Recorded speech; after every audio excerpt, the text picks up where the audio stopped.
अस्सलाम वालेकुम नाज़रीन, मैं आपका मेज़बान बदर जावेद भट्ट और रोम डिजिटल में आप तमाम देखने वालों को वेलकम करता हूं। नाज़रीन, आज एक बड़ी खूबसूरत इंसान हमारे साथ मौजूद हैं, मुज़म्मिल रियाज। मुज़म्मिल रियाज की खूबियां अगर मैं बयान करने पे आऊं तो बहुत सी हैं। चलें हम स्टेप वाइज डिफाइन करते जाते हैं और बताते चलते हैं आपको कि मुज़म्मिल साहब जो हैं बहुत अच्छे सिंगर हैं। अगर सिंगिंग की बात की जाए तो सिंगिंग के साथ साथ ये बहुत अच्छे कंपोजर भी हैं और इसके साथ साथ बहुत अच्छा इंस्ट्रूमेंट भी प्ले करते हैं। इंस्ट्रूमेंट कौन कौन से करते हैं इनसे हम इंटरव्यू में पूछेंगे। और मजीद उसके साथ ये एक बहुत वेल नोन स्कूल है, उसके अंदर ये म्यूजिक की क्लासेस भी लेते हैं। मुज़म्मिल साहब, thank you very much for your time. और मुझे ये बताइएगा, जितनी बातें की हैं क्या वो सच पर मबनी है? सबसे पहले तो अस्सलाम वालेकुम भाई, कैसे हैं आप? खैरियत से हैं? जी बहुत शुक्रिया, अल्हम्दुलिल्लाह। आपका बहुत शुक्रिया, आपने बहुत बातें मेरे बारे में कर दी हैं। हालांकि ऐसी कोई बात नहीं है। अच्छा, बस माशाल्लाह। कोशिश करते हैं कि म्यूजिक को अच्छे तरीके से करने की कोशिश करें। तो बस इसी स्ट्रगल में लगे हुए हैं और समझने की कोशिश करते हैं। और उसी के साथ एक चीज होती है, आप ऐसे ही म्यूजिक शुरू कर देते हैं किसी को देख के। एक होता है आपने उसको सीखा होता है, किसी उस्ताद से तालीम ली होती है। चलिए तो हम यहीं से शुरू कर लेते हैं। आपने म्यूजिक किनसे सीखा? बेसिक्स ऑफ म्यूजिक तो मैंने अपने घर से सीखे हैं, मैंने अपने अब्बू से सीखा है। अच्छा। उसके बाद मैंने एक बहुत बड़े गजल गायक थे उस्ताद इजाज कैसे साहब फैसलाबाद से, माशाल्लाह, उनसे तालीम ली है बाकायदा। तो इसी तरह ये सिलसिला चल रहा है अभी तक। और मुज़म्मिल साहब, एक बात मैं यहाँ पे शुरू में ही पूछना चाह रहा हूँ, वो सवाल मुझे पूरे इंटरव्यू में बैठने नहीं देगा। जी मुज़म्मिल साहब, कहा यह जाता है कि जैसे पहलवानी जो है वो मसल्स का गेम होता है, तो सिंगिंग जो है उसको गले की पहलवानी कहा जाता है। बिल्कुल कहा जाता है। उसकी रीजन ये है कि आपने रियाज करना होता है। जितने भी बड़े आर्टिस्ट गुजरे हैं जो क्लासिकल सिंगर थे, उन्होंने बहुत घंटों रियाज किया होता है। अच्छा। तो ये बड़ा एक फोर्स का काम है। अच्छा, मुझे ये भी हमारे देखने वालों को बता दें, ये रियाजत किसको कहा जाता है? क्योंकि आज सारी टेक्निकल चीजें भी हमने आपसे सीखनी है। मौसीकी की दुनिया में जो जो टेक्निकलिटीज होती हैं ना, वो सब हमारे देखने वालों को आप मिनवन पहुंचाएंगे। जी अच्छा, रियाज जो होता है बेसिकली ये एक तो होता है गॉड गिफ्ट, अल्लाह की तरफ से आपको आवाज है और आप गा लेते हैं। बहुत सारे ऐसे सिंगर हैं, बाथरूम सिंगर जैसे मैं हूँ। आप तो बड़ा अच्छा गाते हैं, लेकिन बहुत सारे ऐसे सिंगर हैं जिनको अल्लाह की तरफ से ये नेमत मिली होती है। ओके, एक तो होगी नेमत, ठीक है, लेकिन उसकी मेंटेनेंस के लिए आप रियाज करते हैं। अच्छा, और ये रियाज क्या कोई स्पेशल किसी एक कोई कोर्स होता है, क्या होता है, किस तरह से करना पड़ता है? अच्छा, इस रियाज का मैं आपको अगर बताऊं, इसका डिफरेंट वे होता है। ठीक है। जैसे मैं थोड़ा सा लाइट गाता हूँ तो मेरा अलग रियाज है। अच्छा। जो कवाली करते हैं उनका अलग रियाज है, जो गजल गाते हैं उनका अलग रियाज है। जबरदस्त। तो आपकी आवाज के हिसाब से पहले तो रियाज सिलेक्ट होता है, तो फिर आप उसको प्रैक्टिस करते हैं। तो आप, और ये उस्ताद घराना ही आपको बताता है कि आप किस तरह से रियाज करोगे, किस तरह से आपने प्रैक्टिस करनी है, कौन से पाल्टे गाने आपने। बिल्कुल सही करेंगे, ये आपको उस्ताद ही बताएगा, क्योंकि आपके वो आवाज को जज करता है, उसके बाद वो आपको तरीका बताता है। अच्छा मुज़म्मिल भाई, एक बड़ी कॉमन चीज हम क्योंकि आजकल तो सोशल मीडिया आने के बाद बहुत सी आगाही जो है वो आ चुकी है लोगों में। जी। सरगम 7 सुरों की सरगम होती है। मैं चाहूंगा कि आप हमारे देखने वालों को प्ले भी करके बताएं उनकी आवाज कैसे होती है। जैसे सरगम है सा रे गा मा पा धा नी सा, जी, तो इनको बाजे पे कैसे डिफाइन किया जाता है और आवाज में कैसे डिफाइन किया जाता है, ये जरा हमारे देखने वालों को। बेसिकली जो आप नोट्स कह रहे हैं, ये सिर्फ नोट्स हैं। ये सरगम ना नोट्स हैं, 7 सुर हैं। इसको अगर आप किसी सुर में गाएंगे तो वो कोई ना कोई ठाट बनेगा, कोई ना कोई राग बनेगा। जैसे मैं एक सिंपल आपको बता देता हूँ, सा रे गा मा पा धा नी सा नी धा पा मा गा रे सा। अब ये बिलावल ठाट है, उसको मैंने आपको गा के सुनाया है। तो बिल्कुल सादी सरगम अगर आप वैसे बोलेंगे तो वो तो कोई नोट्स ही हैं सिर्फ। अच्छा। लेकिन अगर आप उसको किसी सुर में गाएंगे, किसी ठाट या किसी राग में गाएंगे, तो वो डिफरेंट हो जाएगा। जैसे सा रे गा मा पा धा नी सा नी धा पा मा गा रे सा। अब यही सुर आप किसी और राग में गाएं, नी रे गा मा धा नी रे सा नी धा पा मा गा रे सा, ऐसे। क्या कहने मुज़म्मिल साहब, ये तो बड़ी मजेदार चीज है यार, ये तो सीखना चाहिए। ये बड़ी और चलें इसी पे हम इसको कंटिन्यू करते हैं कि आप माशाल्लाह बच्चों को सिखाते भी हैं। स्कूल में आप जो है वो क्लास लेते हैं, टीचिंग करते हैं, म्यूजिक का ज्ञान देते हैं आप। तो बड़ा मुश्किल नहीं होता एक बिल्कुल जीरो से किसी बच्चे को स्टार्ट करवाना और फिर उसको सुर का ज्ञान देना, फिर उसको अपने मुताबिक ढालना, बाजे के मुताबिक ढालना उसकी आवाज को? ये बड़ी मुश्किल है, लेकिन उसमें ये देखा जाता है कि जो बच्चे इंटरेस्टेड हैं म्यूजिक में, उनका आपको आइडिया हो जाता है सुन के उनकी प्रेजेंस से आपको पता चल जाता है कि ये बच्चा म्यूजिक कर सकता है। तो हम उसको बिल्कुल बेसिक चीज़ों उनको गाइड करते हैं ताकि वो उनका एक तो इंटरेस्ट बढ़े म्यूजिक में और वो सीखना चाहें खुद।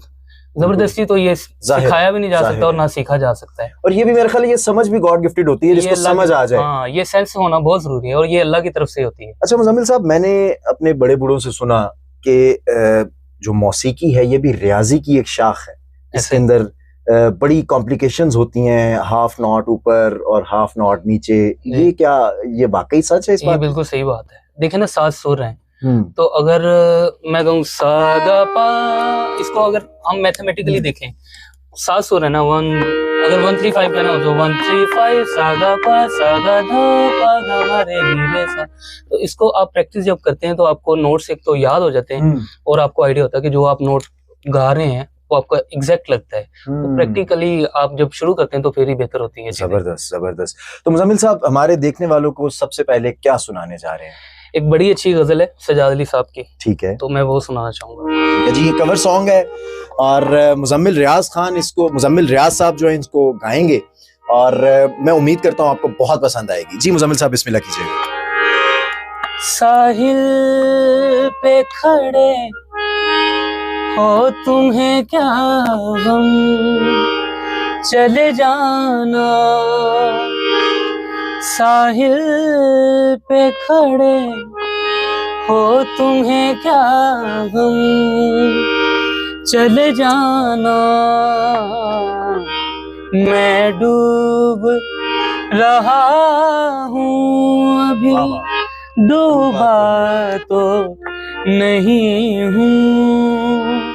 ऐ वादा फरामोश, तुझ सा तो नहीं हूँ। हर जुल्म तेरा याद है, भूला तो नहीं हूँ।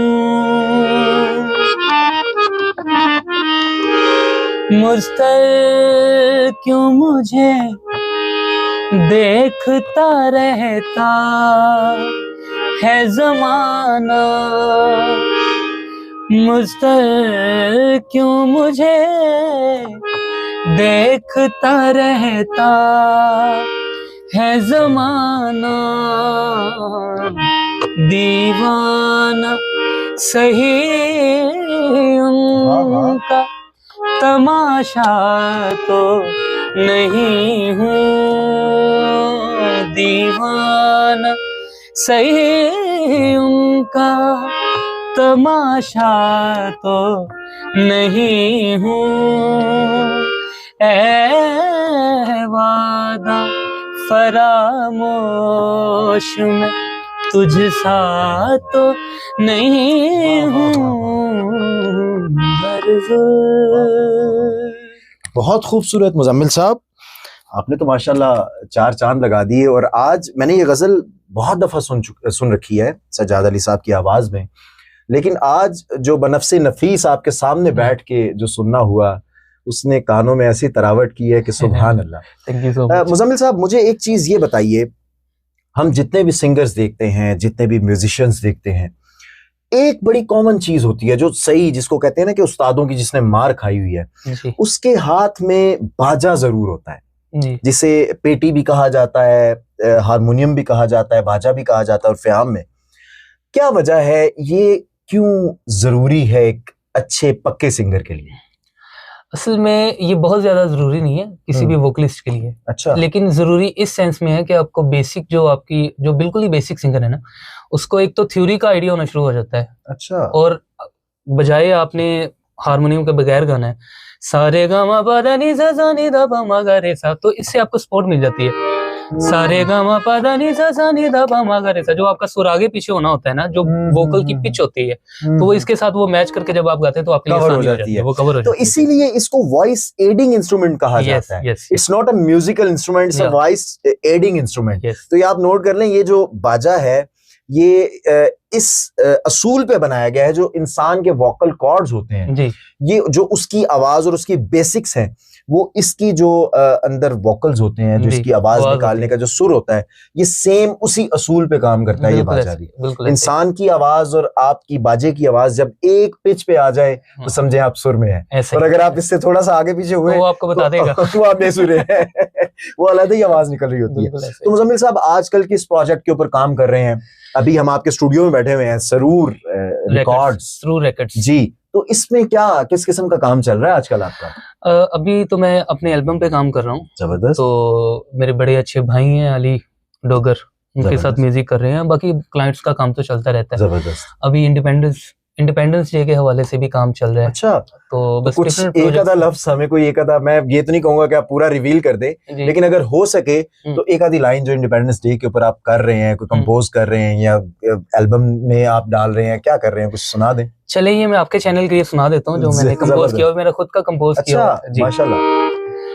पाकिस्तान को हमने आगे बढ़ाना है, हिम्मत देकर जज्बा देकर, हिम्मत देकर जज्बा देकर दुनिया को ये ही बताना है, पाकिस्तान को हमने आगे बढ़ाना है।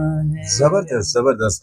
जमील साहब आपने तो माशाल्लाह, और इस दफा ये 14 अगस्त पे रिलीज हो रहा है इंशाल्लाह। जबरदस्त। तो इंशाल्लाह हम जब रिलीज होगा आपके लिए दुआ गो हैं। वैसे तो पाकिस्तान का नाम ही इतना खूबसूरत है, पाकिस्तान जिंदाबाद, हमेशा से जिंदाबाद है, तो आपने जो काविश की है ये तो उसके अंदर 4 चांद लगाएगा। तो मुजम्मिल साहब जाते जाते अब हमारे सुनने वालों को क्या सुनाना पसंद करेंगे? मैं अगर आपसे कोई फरमाइश करूं तो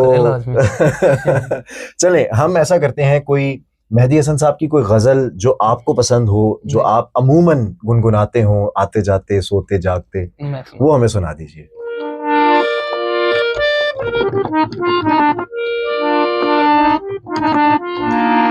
मुझे तुम नजर से। अरे वाह वाह, जबरदस्त जबरदस्त।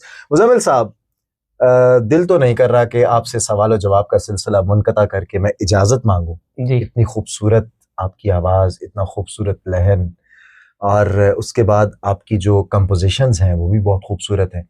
मुझे लगता है ज्यादा आप गजल से इंस्पायर्ड हैं, ज्यादा गजल गायकी में जाते हैं, या फोक एंड कोई हिप हॉप स्टाइल भी आपने गाया? गजल मुझे पसंद है, लेकिन मैंने रोमांटिक सॉन्ग्स भी किए हैं काफी। लेकिन पर्सनली मुझे गजल एक जनर है जो बहुत ही पसंद है, क्योंकि मैंने आपको लगता नहीं कि गजल सुनने वाले शायद कम हो गए, या गजल को उस तरह से जो है वो एप्रिसिएशन नहीं मिलती जिस तरह से अब आपको देखें एक दौर है, अब जो लोग, जो हमारे बच्चे, जो आने वाली जनरेशन है, न्यू जनरेशन, वो ज्यादा हिप हॉप लाइक करती है और रैप सॉन्ग्स में, लेकिन मुझे लगता है कि कहीं गजल गायकी थोड़ा पीछे रह गई है। ये आप बिल्कुल बात ठीक कर रहे हैं, लेकिन मुझे लगता है कि गजल का कमबैक हो गया है।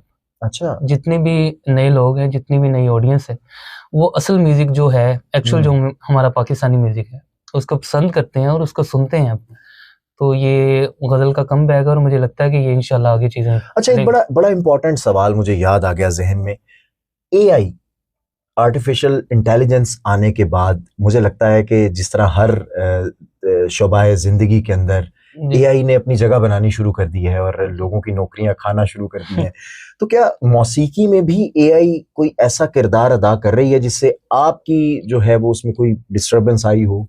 नहीं, एआई को हम भी यूज करते हैं, लेकिन हम एज अ रेफरेंस यूज करते हैं। ठीक है, कि कौन सी नई चीजें हो सकती हैं। लेकिन मुझे लगता है कि जो आपके माइंड में चीजें चल रही होती हैं, क्योंकि आपने म्यूजिक को बहुत सारा टाइम दिया होता है, तो जो टेक्निकलिटीज आपको म्यूजिक की पता होती हैं, वो आप एग्जैक्ट एआई से जनरेट नहीं करवा सकते। क्योंकि एक कंपोजिशन को आपने उसको अरेंज करना है, उसका म्यूजिक बनाना है, तो वो जो आपके जहन में चल रही होती है, तो आप एग्जैक्ट वो एआई से नहीं निकलवा सकते। तो मुझे लगता है कि एज अ रेफरेंस के तौर पे यूज करना चाहिए, और बाकी आपको खुद म्यूजिक बनाना चाहिए और करना चाहिए। अच्छा जी, एंड पे क्या पैगाम देंगे जो हमारे नए बच्चे इस टैलेंट के साथ सिंगिंग को लेकर अपने माइंड में और आना चाहते हैं, आगे फील्ड में आना चाहते हैं, सीखना चाहते हैं, उनको क्या पैगाम देंगे? ये हर किसी की वैसे अलग जर्नी है, हर किसी का सर्कमस्टेंसेस होते हैं, अपने अपने शहर के हवाले से, अपनी अपनी जगह के हवाले से, और जर्नी के हवाले से भी। तो मेरा पैगाम यही है कि आप बस सच्चे दिल से म्यूजिक को सीखने की कोशिश करें। आप जहाँ पर भी मौजूद हैं, अपना कोई म्यूजिक टीचर ढूंढें और उनके साथ कांटेक्ट करें, उनसे उनकी खिदमत करें, उनसे म्यूजिक सीखें और अपना काम शुरू करें। अल्लाह आपको इज्जत देगा इंशाल्लाह। बहुत शुक्रिया जी। ये थे हमारे साथ मुजम्मिल रियाज, और ये रियाज भी करते हैं, इनके नाम में भी मुजम्मिल रियाज आता है, और वल्लाह इनकी आवाज़ बहुत खूबसूरत है, मीठी और कानों को भली लगने वाली। इसी के साथ नाजरीन अपने मेज़बान बदर जावेद बट को इजाज़त दीजिएगा, लेकिन कमेंट सेक्शन में ज़रूर बताइएगा कि आपको मुजम्मिल की आवाज़ कैसी लगी। फ़ी अमान अल्लाह।